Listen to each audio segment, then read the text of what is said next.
Alrighty, welcome to topic 5.3. Here we're looking at the terminal potential across the battery, giving internal resistance. And so for our first problem here, we have the potential difference across terminals of a battery is 8.8 volts when the current is 2.0 amps, and 8.2 volts when the current is 2.6 amps. So first we want A, determine the internal resistance of the battery, and B, determine the ideal EMF of the battery. Let's go ahead and start with letter A. Alright, the potential difference across the terminals of a battery is 8.8 volts. And so let's go ahead and start with our equation for this one.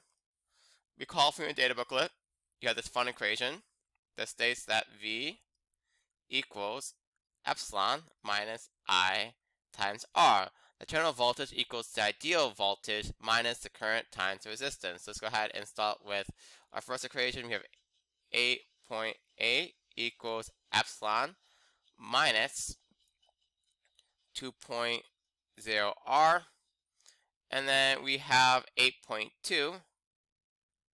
8.2 equals epsilon minus 2.6 R.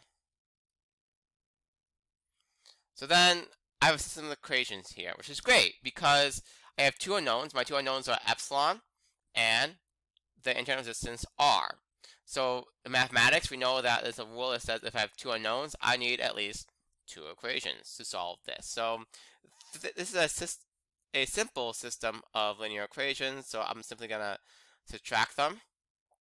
I'm going to subtract the second equation from the first equation on the bottom from the top. And so I have 8.8 minus 8.2 is going to give me 0.6. And that's going to equal, well, epsilon minus epsilon is 0. Negative 2 minus negative 2.6 is positive 0.6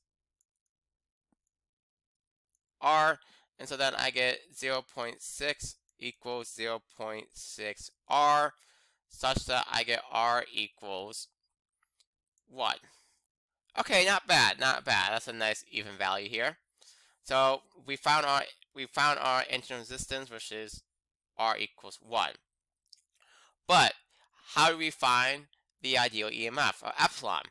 Well, just like you do in mathematics, right? When you find one variable, you can plug it back into the equation, any of the equations that we have here, and get the other variable.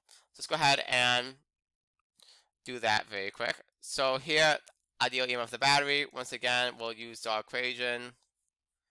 V equals epsilon minus I times the R, which means then that epsilon is simply the internal voltage plus the current times the resistance. And let's go ahead and do this very quick. So using our first equation, doesn't matter which one we use. We could have easily used the second equation. Does not matter. But I'm just going to be simple here. We have epsilon minus 2.0 times 1. Alright, and so we get 8.8 equals epsilon minus 2.0. And therefore, we get simply that epsilon equals 8.8 plus 2.0. This implies that epsilon equals 10.8 volts. And once again, this is our ideal EMF, because when you plug in a 12-volt battery, you're not getting out 12 volts. You're getting a little bit less because the battery has some resistance inside of it.